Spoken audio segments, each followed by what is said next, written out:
In chapter 5, we learned important area under curves fact number 1, which is velocity is non-negative. If velocity is always positive or maybe 0, then you could find the area under the velocity curve to find distance traveled. In chapter 7, we have to update that idea to understand now what would it mean if velocity is sometimes negative. So going all the way back to chapter 3, velocity is negative when motion is in the opposite direction, so backwards, whatever backward means in the scenario.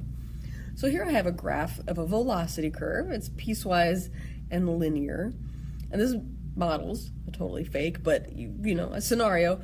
If I have a bee that starts at its hive, and it's going to make a trip to the flower, and then it's going to stop and collect nectar, and then it's going to fly back to the hive, and it's going to stop and it's going to leave the nectar.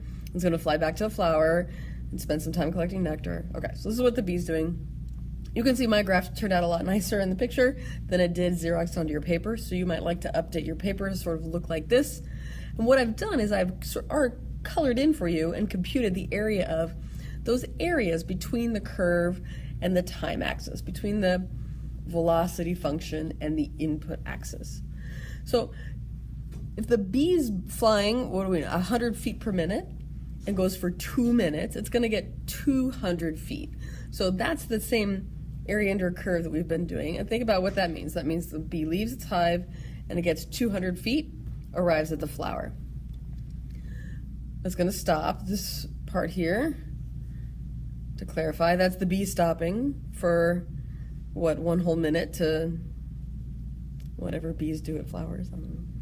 And then it's going to start flying again. It's going to fly back toward the hive, which is the opposite direction of the way it was flying before, which is why our velocity is now negative. So that's why my velocity is negative. That makes the area under the curve. But if I were the bee and I was wearing my Apple Watch or my pedometer or whatever, I'd want that distance to count. I want to count how far I've gone. I've gone another 200 feet back toward the hive. Now I go 200 feet again toward the flower, and I'm halfway back to the hive when, the timer ends. So if I think about the total distance, and this is new, I haven't used this word total yet. Total distance traveled by the bee. The bee wants credit for all of the hard work it did. It went 200 feet, it went 200 more feet, 200 more feet, and 100 feet, which makes 700 feet of, exercise done.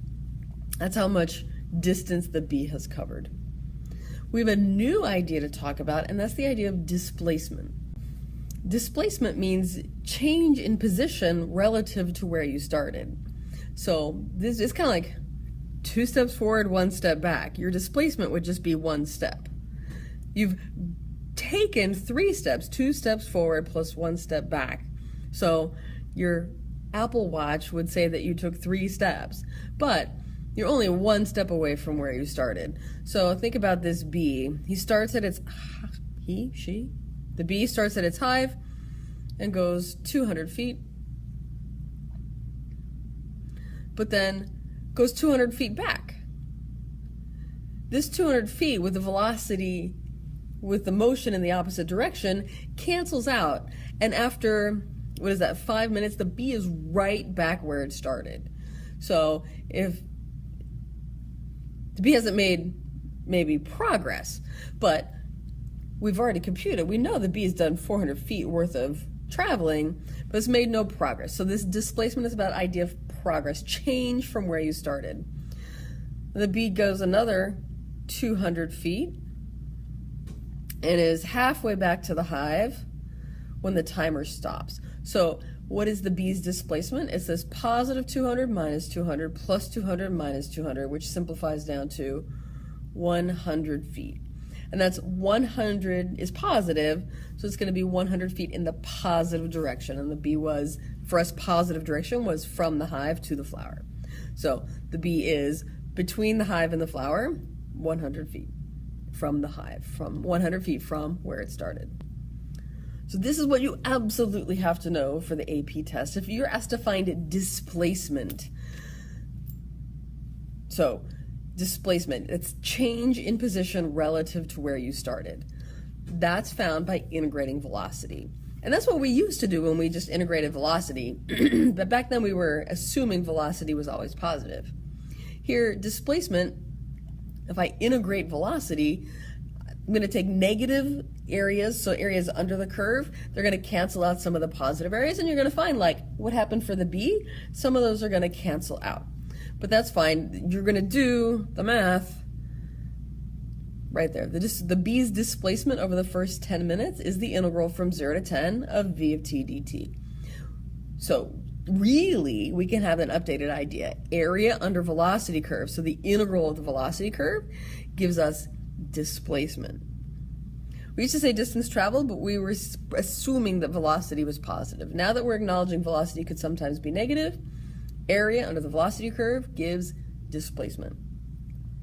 If you want to find total distance traveled, if you want to find the Apple Watch distance, how much total exercise the bee has done, then we have to split up the velocity graph into the places where the area under the curve is positive and where it's negative. And I want to do whatever math I have to do to pretend that all those areas are positive and add them as if they were positive.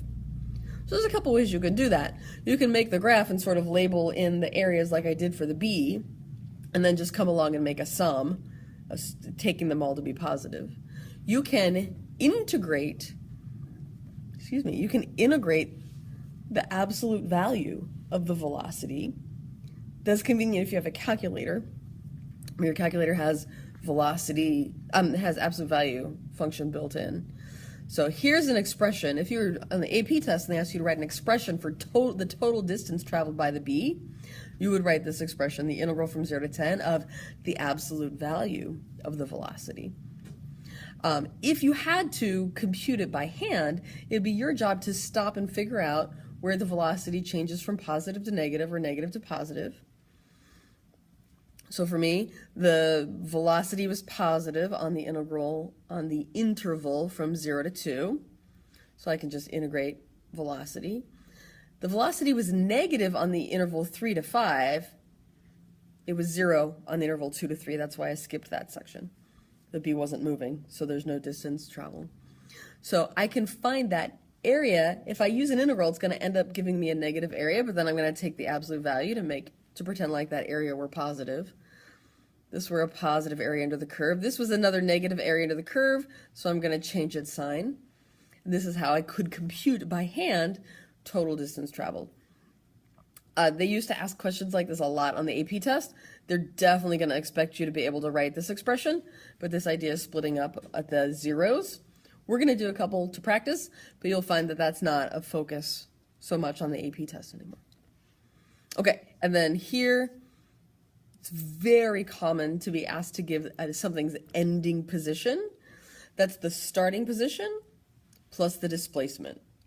Starting position plus displacement gives final position or ending position. Remember, this is our expression for displacement.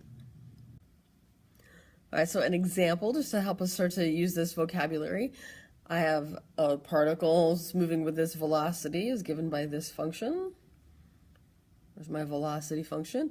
And I've been asked question A, when is the particle moving to the left, to the right, and when is it stopped, even for like a fraction of a second, just a moment. This is a question we could have answered after chapter 3. So motion is stopped when velocity is 0.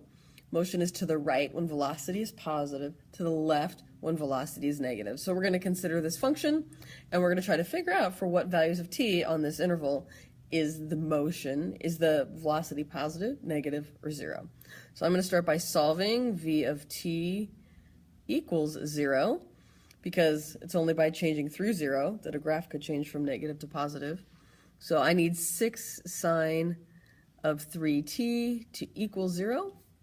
That's going to happen. The 6 isn't going to have anything to do with whether this value is 0. It's going to have to do with where 3t equals something that I could take the sine of that would give me 0 as the result. So I could have 3t equals 0, or 3t could, what's the next value I could sine and get 0 as the answer? That would be pi. I could have 3t equal 2 pi. So that tells me that velocity, and I'm only going to consider times from 0 to pi over 2, 0. So when 3t equals 0, t equals 0. When 3t equals pi, then t equals pi over 3. Oops, I don't know what I thought that symbol was. Pi over 3. Okay, I have a 0 there, so 0, 0. I'm only going to consider values up to pi over 2. Does 3t equals 2 pi gives me t equals 2 pi over 3. That's past the end of my interval, so I'm not interested. So for which sections of this number line are the velocities going to be positive? So imagine using something between 0 and pi over 3. So I'm going to use pi over 4. Pi over 4, sine of 3 pi over 4 is still sine, that's quadrant 2. Sines are positive. This would be positive. It would be negative. So motion is to the right when 0 is less than t, which is less than pi over 3. And motion is to the left when pi over 3 is less than t, which is less than the end of my interval, is pi over 2. And stopped, or 0, at t equals 0 and pi over 3. That's a comma. We'll do part B and C in the next video.